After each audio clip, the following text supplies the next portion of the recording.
Hello! In this presentation of Nature Time, we will travel back in time to meet Pterodactylus.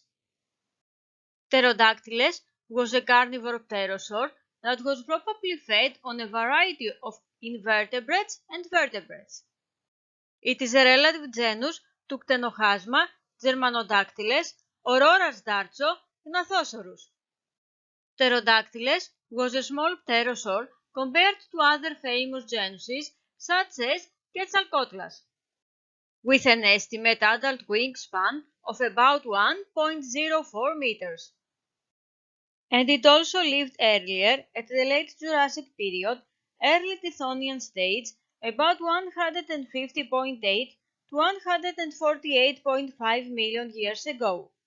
It is thought that it contained only one single species, Pterodactylus antiquus, which was the first pterosaur to be named and identified as a flying reptile.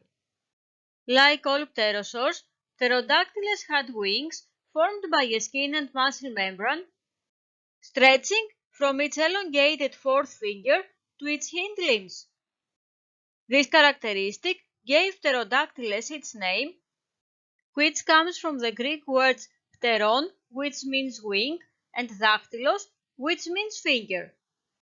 The first Pterodactylus specimen was described by the Italian scientist Cosimo Alessandro Collini in 1784, based on a fossil skeleton that had been unearthed from the Solnhofen limestone of Bavaria. It was the first pterosaur fossil ever to be identified as the animal now known as Pterodactylus antiquus.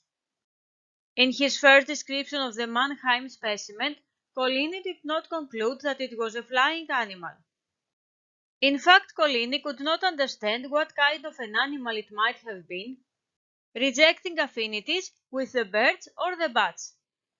The French-German scientist Johann Hermann was the one who first stated that Pterodactylus used its long fourth finger to support a wing membrane. Pterodactylus is known from over 30 fossil specimens. Even though most belong to juveniles, many preserve complete skeletons. Pterosaurs most likely walked on four legs when they were on land, compared to today's birds that stand and walk on two limbs. The skull of an adult Pterodactylus was long and thin, with about 90 narrow and conical teeth. Based on the shape, size, and arrangement of its teeth, Pterodactylus has long been recognized as a carnivore specialized in small animals. We believe that you found the information about Pterodactylus very interesting. So we invite you to meet the other types of pterosaurs presented by our channel Nature Time. If you liked our presentation, please click on subscribe and like.